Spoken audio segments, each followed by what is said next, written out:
ìkúnlẹ̀ abiyamọ o ọlọ́mọmọ̀jà fọwọ́ wa gbọ́mọ sìn ọmọ ọdún méjì kú lásìkò tí ọ̀dọ́kùnrin kan yìnbọn nílé ẹ̀kọ́ ìjọ kátólíìkì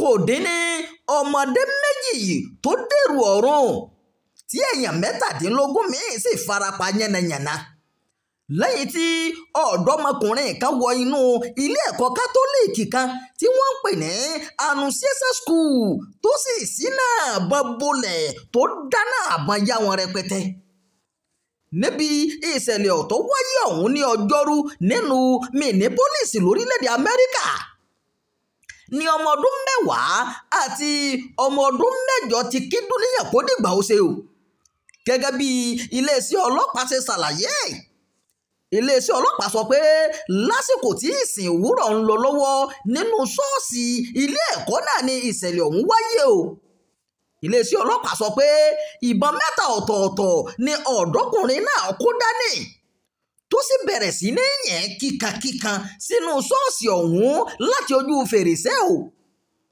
àwọn ọlọ́pàá ṣàlàyé pé ìbọn tó yìn mọ́ ara rẹ̀ ló jẹ́ kóun náà dágbére fáyé iléeṣẹ́ ọlọ́pàá sọ fáwọn akọ̀ròyìn pé láti agbègbè tí kìí ṣe àárín ìgboro Minneapolis ni ọkùnrin náà ti wá ṣiṣẹ́ láabi náà ọ̀gá ọlọ́pàá Brian O'Hara ni ọ̀dọ́kùnrin náà mọ̀ọ́mọ̀ hùwà ipá sáwọn ọmọdé àti àwọn olùjọsìn ni ọmọdé 14 ló wà nínú àwọn tó farapa níbi ìṣẹ̀lẹ̀ láabi náà 2 nínú wọn sì wà ní ẹsẹ̀ kan ayé ẹsẹ̀ kan ọ̀run báyìí o ẹ̀wẹ̀ adarí ìjọ ìlú Minneapolis Jacob Frey fi ìtara sọ̀rọ̀ pé ọ̀rọ̀ àdúrà kọ́ lọ̀rọ̀ tó wà nílẹ̀ yìí nítorí àwọn ọmọdé tó pa yìí gan ń gbàdúrà lọ́wọ́ ni kí ẹnìkan tó wá yìnbọn pa wọ́n o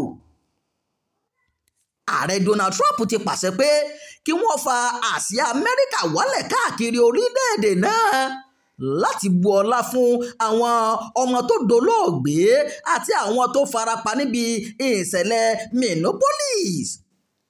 Bákan náà ni ààrẹ Amẹ́ríkà pàṣẹ pé kí wọ́n fa àsíá orílẹ̀-èdè náà wálẹ̀ ní gbogbo ibi tí olú iléeṣẹ́ Amẹ́ríkà bá wà báyìí o. Àwọn ibùdó ológun àti nínú àwọn ọkọ̀ ojú omi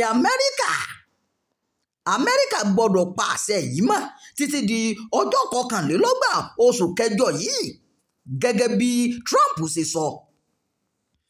Ọmọdé 7 ni a gbọ́ pé wọ́n kọ́kọ́ gbé lọ sí ilé ìwòsàn àwọn ọmọdé tó wà ní Minneapolis. Ọ̀kan nínú wọn ti padà sílẹ̀.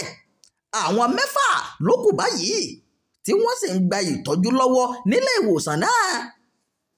Bákan náà ni ọ̀gbẹ́ni Thomas Suyat tó jẹ́ alága ẹ̀ka tó ń rí sí ìṣẹ̀lẹ̀ pàjáwìrì nílé ìwòsàn Penn Healthcare sọ pé èèyàn 7 ni wọ́n gbé wá sí ilé ìwòsàn ọ̀hún.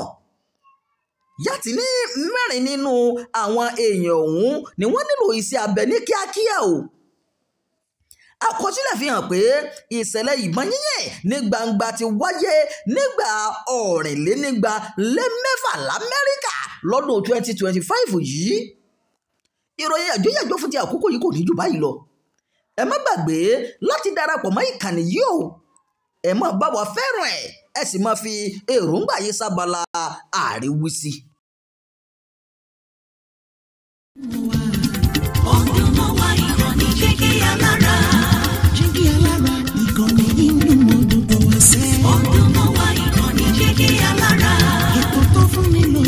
Ètò tó wà ní lọ́yẹ̀ wà ń bẹ̀. Ọdún mọ́ wá ìkànnì Jígí Alára. Ìròyìn lóríṣiríṣi tàbí mọ bó ṣe ń lọ láwùjọ. Ọdún mọ́ wá ìkànnì Jígí Alára. Ìkànnì Jígí Alára. Jígí Alára. Jígí Alára.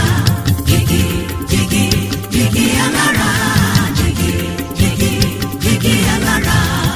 Ìkànnì Jígí Alára 24 bàbá gbogbo.